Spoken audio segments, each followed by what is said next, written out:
My name is Kamaya, and my occupation, I'm a ninth grader. Okay.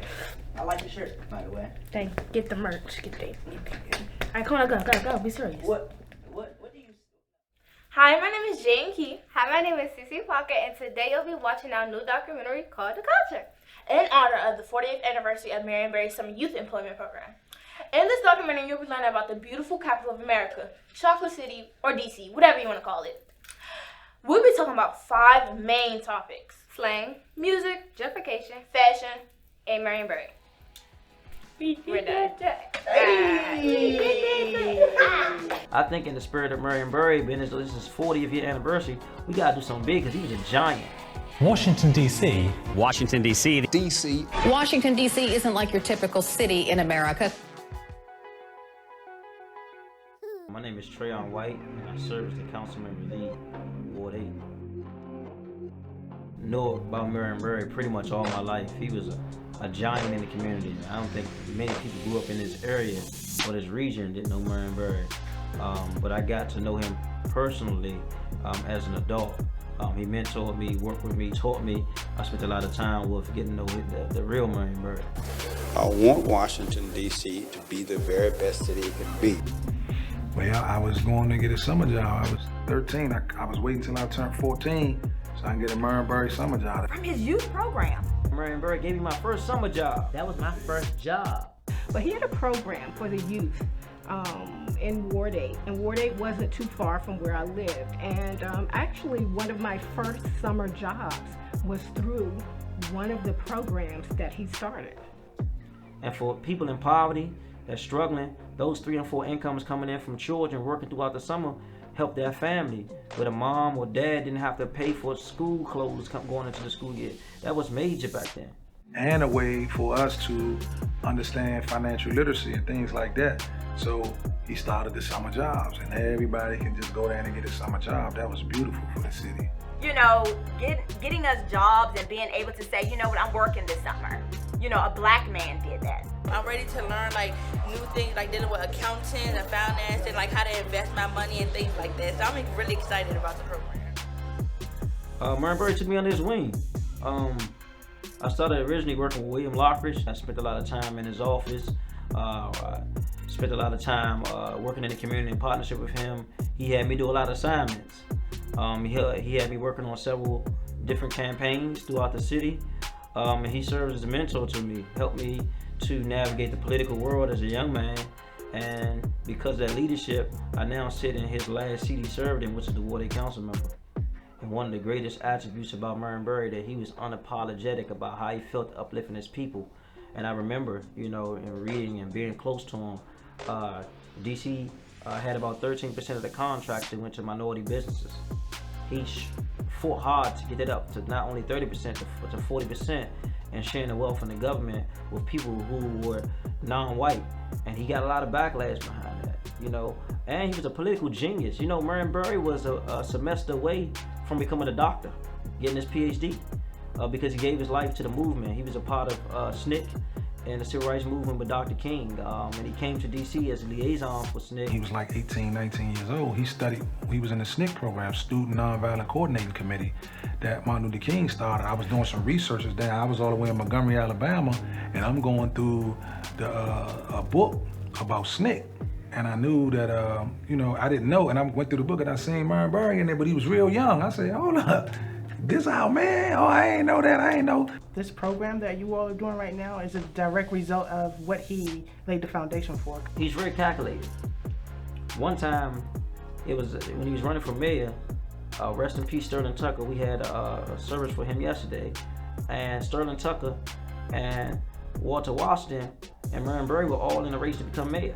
And Marion was really like the 3rd person on the totem pole.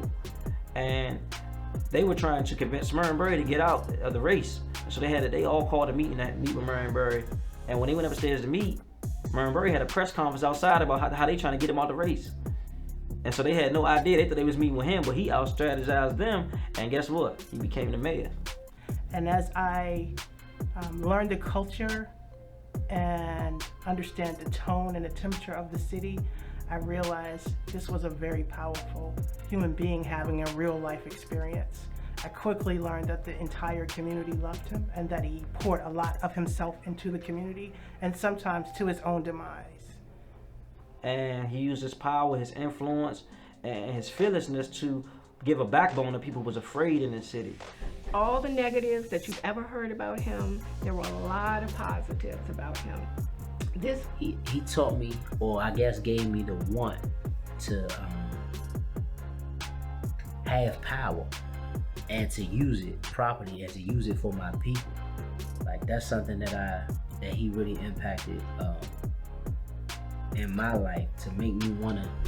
He had a community-oriented mindset. He was a man who truly cared about his community, did a lot of good things for his community.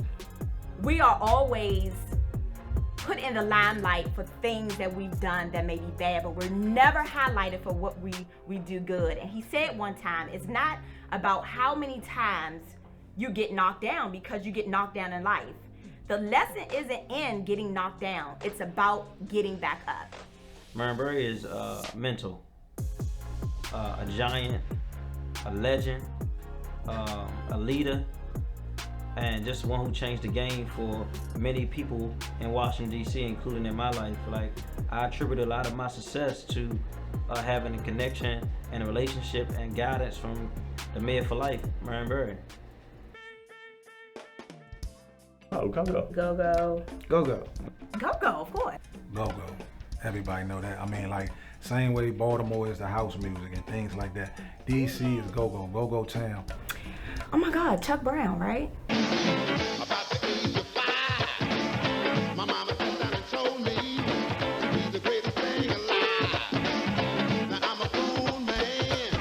I mean, legendary. And that started with Marvin Gaye and Chuck Brown through their relationship.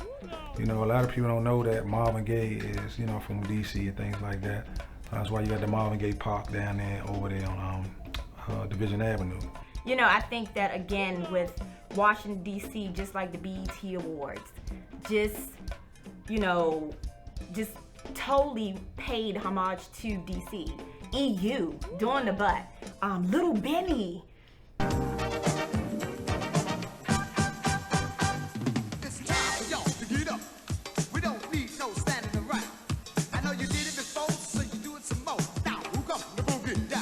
You know, now you're all too young to know Little Benny, but I remember as a little girl, like 10 years old, going to family reunions and actually seeing them perform.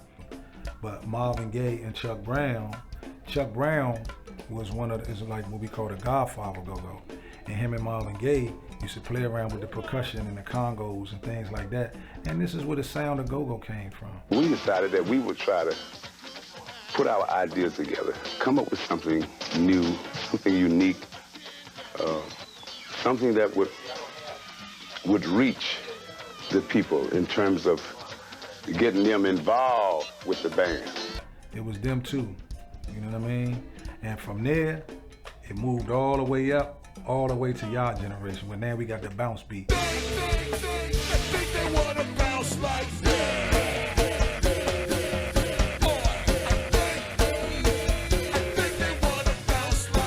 Where go-go used to be on the one, boom. We moved away from that dance, boom, boom, boom, boom, boom. You know what I mean? So we kind of evolved from being on just the one. Now we got the bounce beat. Well, I would like for go-go to be worldwide. You know, I think everybody deserves the opportunity to feel like how we used to feel in a go-go growing up. You know, there's no experience like a go-go party, like hands down. When you look at it, go-go has already been all around the world. One of the biggest go-go hits was Chuck Brown Needs Some Money. Got to get money. All the way from DC Cab, when Junkyard was on DC Cab. We was on DC Cab back then, beating on buckets and, you know, sardines. That was on the radio.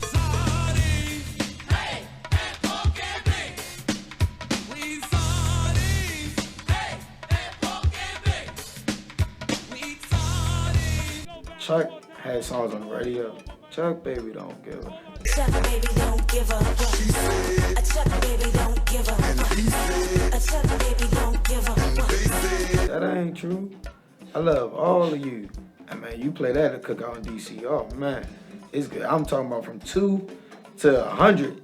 I don't care if you can't get out your chair, you gonna be, you know what I'm saying? So then you had Salt and Pepper with My Mic Sound Nice. They remixed Go-Go all the way up to Beyonce and Jay-Z. But then you had Nelly. During the Nelly era, he used Bustin' Loose. We called it Pharrell. Pharrell was a good friend of ours. And then he came with the Chuck Brown bit. And if you go look at his album cover, you'll see Chuck Brown in his album cover. He had to pay Chuck Brown a nice lump of money to use Bustin' Loose. You know what I mean? That song he did, It's Getting Hot in Here. That was Go-Go. You had to grow up here to understand the makings of Go-Go and how people party to it. And I'm standing there like, who are these people? And you know, that's that Go-Go sound. We don't have no youngins that want to be in a band. If young guys aren't interested in Go-Go and the albums or records, if we don't do a collective project to bring it to the masses, to make people in other markets other than DC maybe be interested in starting a band, then it's in trouble. And so when young kids are growing up and they see people on TV, they tend to want to be that, or I want to be like that, if they can relate to it or if it influences them. That luxurious life has been perpetuated so much. A lot of people, they buy into that and they want to do that. In DC, we had years of not caring about it. You think Go-Go needs saving? For sure. Everything that is that culture can impact, music, fashion, entertainment, is driven by the youth. Right now, the most relevant bands are, the people in the bands are in their late 40s and their 50s. Those are the ones that are eating off Go-Go now. You have your Red Essences and your Backyards and your Junkyards, who by all means were the ones that opened the doors for us, but they 50. So like, how is it gonna live on if there's nobody that's younger coming behind? You wanna go on tour with a band. But when Wale came around, Wale was probably the first to do this as a rapper. Influential, you know, I'm gonna say Wale, Off the Break, Shy Glizzy, Fat Trail, Light Show, you know all of the names. I was the lead singer of a band called UCB.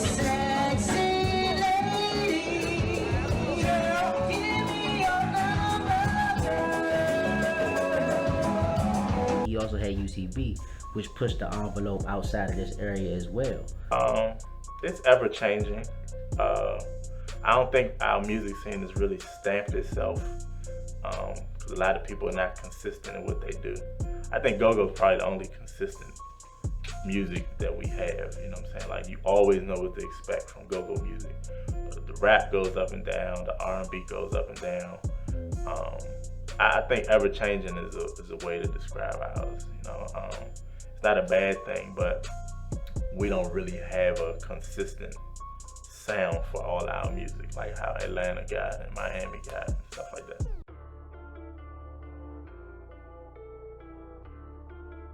I think DC is like a streetwear city. Unique, trendsetters. Original. Fly. Right? Dope, hot, colorful.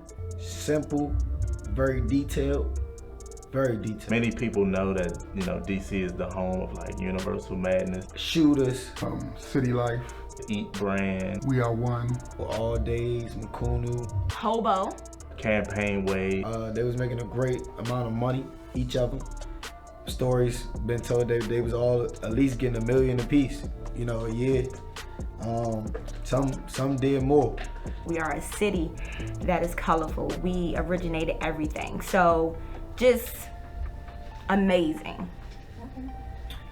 Well, like back in the day, if you was getting money, you'd be down Georgetown. Like I remember going down Georgetown, going to Hugo Boss for my birthday, and they used to pull out outfits from the back that's not even released yet. Going to Georgetown, you know what I'm saying, going inside boutiques and different, you know, and even in some cases malls. So when we get to Georgetown, we might go to Players, Salviato, you know, all those spots, Hugo Boss shop. DC dude might have some New Balance on. About who made New Balance hot? DC hands down. DC is a New Balance city. New Balance and Nike boots, the black Nike boots, the New Balance, the ACG. We started that. I was wearing that in elementary school. I was crying to my mother to buy me New Balance in elementary school, which was probably almost 30 years ago. I mean, we was wearing it since 1981, 82. The times have changed so much. Like I said, we are creators of our own everything. So I like to always stay original, right? Everybody wants to look like everybody, but it's so amazing that you can still go to U Street or 8th Street and shop at little boutiques owned by us, you know, getting that original style that nobody really is rocking, and thrift stores.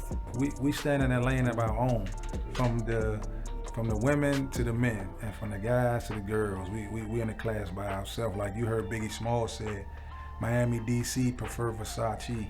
So when he was coming down to D.C., he know we was wearing Versace way before the industry was even thinking about. We been wearing Versace. We've been doing that thing, tying the Versace scarves around our head, and all these things. We've been doing that for years. So, you know, D.C. is very unique in its culture. You know, one minute we rolling our pants legs up. The next minute we wearing turning our head back with the bucket hats with the Madness letters on and things like that. We just got our own style. Like, we don't really thing about us, we don't overdo nothing.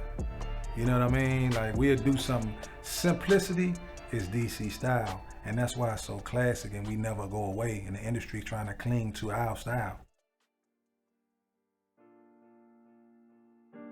I think it's very unique, especially compared to other places. DC, we got a very rare and unique way of communicating with each other, man. I'm talking about from our eyes, the head nods, to some of the words we say. I mean, you know, you won't hear them nowhere else on the planet. When you start hearing Kill Mo and What's Up Joe and all that, we'll call you Joe and Mo and things like that in a minute. It helps me converse my feelings by allowing me to express myself in a way which others who aren't really from DC will understand. Like, maybe we sound angry to them, but really we're just being playful. It helps us communicate better. Like, nobody else can know what we talking about. We could say something nobody else won't know, basically. And it really helps me get an idea across. Like, if I don't know a certain word to express myself, I could always just use a slang word that's already made up. Kill, Mo. Kill. Bruh, kill, Mo. Lit, Mo, bruh, kill. All that. Bruh, you irritating. Like, that's my bro. It's just you can replace bruh. Like, what are you doing, Mo? Kill, Mo. Joe, that's not even a slang word to me, because that's for old people. I don't care what nobody says. That's for old people. You burnt out. I mean, you just doing anything. Like, you just being weird. That's what I use it for. I use Mo, Slime. What's up, Slime? You know. Geeking. Wow, all types of little words that us DC people use. Jai-like. We like Jai-like. We like you faking, you welling, you know what I'm saying? You a Bama. Popular slang is like slim, gun, mo, alright, kill, bruh, a whole lot of stuff. Throwing me off like you doing too much. Like, you need to back up, because now you killing my vibe. Like, I ain't feeling that. Fool. Like one time I was out of town and I called somebody a fool. They wanted to fight me. I'm like, dang, fool, what's up? Like, I just said, he don't call me no fool. He was white. I'm like, yo, chill. I ain't even meaning you an idiot. It's just saying Mo. But they ain't gonna understand Mo. They gonna be like, who is Mo? My name ain't Mo, you feel me? But we gonna be like, what's up, Mo? I went to Atlanta, so I was trying to order carryout. So I said, hey, Mo, can I get some mumbo sauce? They said, what? So that's when I knew, we DC real different. Like New Orleans, they say, what's up, David? You know what I'm saying? Stuff like that, you know what I'm saying? We ain't gonna say it like that. I might say it like that because I like New Orleans. God, it's when you not feeling somebody, bro, you giving me God, watch out. Go ahead with all that. Kill me you agree with somebody. You they say this ice cream good. I'll be like, kill, yeah, I'm we on the same page. Slime is you my homie. like we lost us. We joning. Oh, you joning? You joning? That man's getting ready to be on. We ready to fire you up. You know what I'm saying? Kill. Somebody speaking facts. It's basically just a DC thing. Like nobody else outside of DC. Like you go to Florida, Miami, you could go anywhere else and say slang words and they won't know. Like they wouldn't know.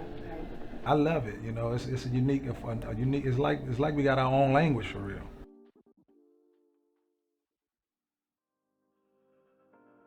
When I was growing up in DC, I didn't see white people. We were known as Chocolate City. I mean, all of these beautiful brown people, dark skin, light skin, caramel, almond, pecan, whatever you wanted to call us, right? You walk outside and our neighbors, that's what we saw. You know, you go to school, everyone looked like me. And just being called Chocolate City, you know, everybody around the world knew that DC was the place to be. You want to go on vacation? Now, when I was little, I'm like, they want to come vacation to DC? But it was Chocolate City. We have a flavor that everybody is trying to taste. My whole community is now starting to be now, you know, mixed up. But it was basically like 100% all African American. Now I see like a little bit of Latino. I see, you know, some Europeans. DC, like Chocolate City, the Go-Go, a lot of things that were indigenous to us. And that subculture has kind of been wiped away. And it's a few of us that are around that's just still trying to hold on. I do hate the fact that a lot of black people losing their homes and not able to afford it, but I like the direction they're going as far as beautifying the city. We priced out, you know what I'm saying? So now a lot of people that's black can't afford to live in the city. So I think that's a negative. I wish it was some type of way that they could have structured better, where a lot of people could have maintained some of their residents, you know what I'm saying, or some of these communities. I remember when I was a kid, being able to have safe haven in the projects where I grew up. I grew up off of Nichols Avenue. It's now called Martin Luther King Avenue, right near Berry Farms. And we'd have kickball games, dodgeball games, kids say fun that we could have. It really being Chocolate City, a predominantly African American city. The rich culture that we had with the Unifest, Georgia Avenue Day. So I grew up right here in Washington D.C. In Southeast. I grew up on 1st Street. I grew up, I went to P.R. Hearst, Henley, graduated from Volusia High School. So I grew right here in Southeast Washington.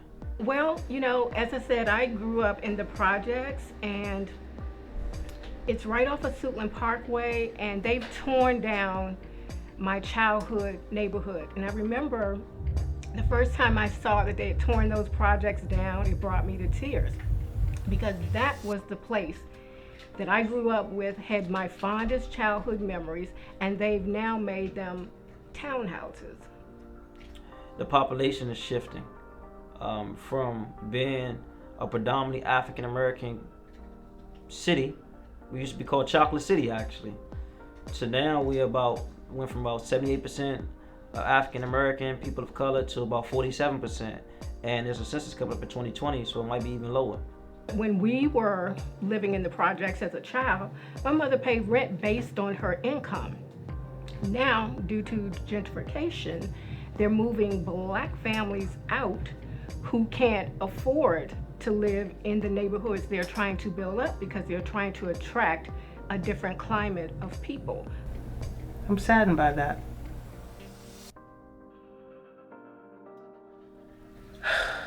Well, someone said that is urban renewal means Negro removal. And I never really accepted it, right? But from a feeling standpoint, and I see the effects of our communities, I get it. Because there are people who feel like they are being removed and discarded.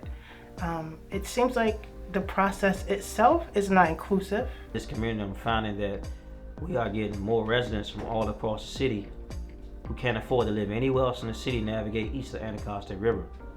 And when you got poverty, substance abuse, homelessness, hopelessness, fatherlessness, all piled in one, it leaves a recipe for explosion. Just think about it. here in this community 2 days ago, 2 African American men were gunned down right here behind this particular facility right here. One lost his life. You know, I think that we are in a unique place in time where we have to start coming together and putting our differences aside and figure out what we have in common versus what our differences are. There's a saying that is, change happens when people who need it lead it. So of course we all need change. Change is good, right? But if you don't include the people that need the change, you're gonna get rebellion.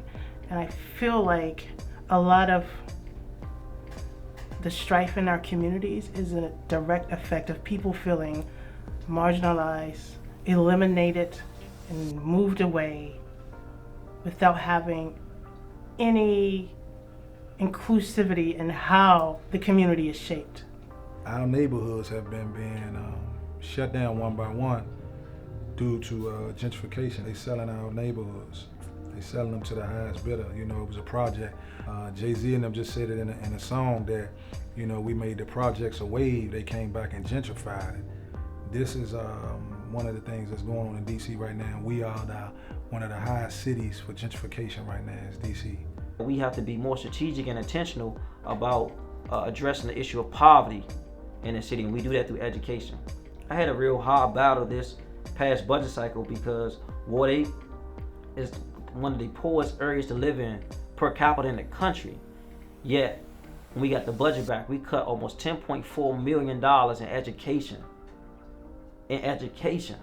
We can't build a strong community or society anywhere in the world without a strong foundation to education. My go-to for everything is prayer, right? Start with that.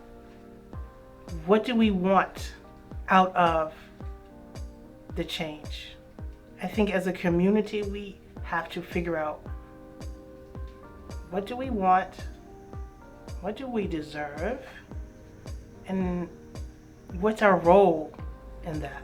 I think it's imperative that we, as leaders in the city, recognize there is an inequity and disparities in wealth.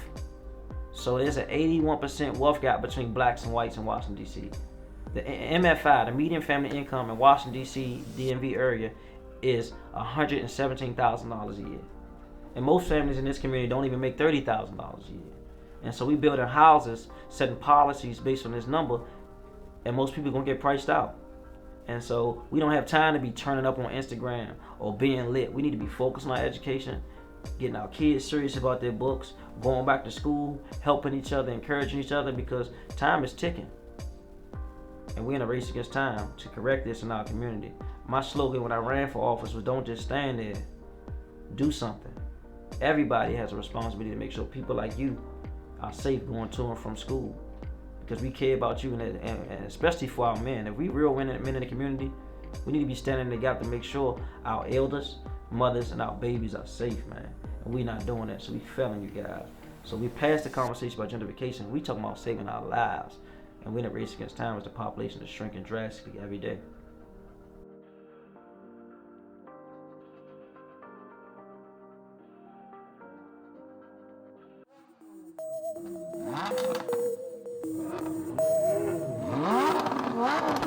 That's the filming. No.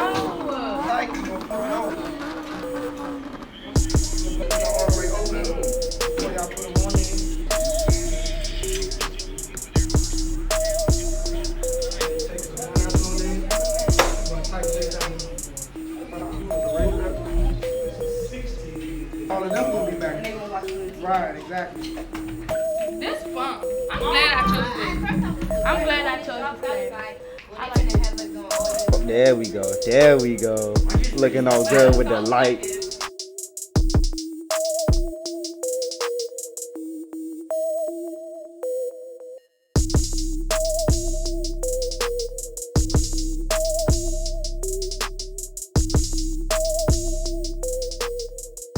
City with its own unique culture, own style, own voice. And so I love that about my city. I take pride in my city, and as a representative of the city, it's incumbent upon me to make it even better.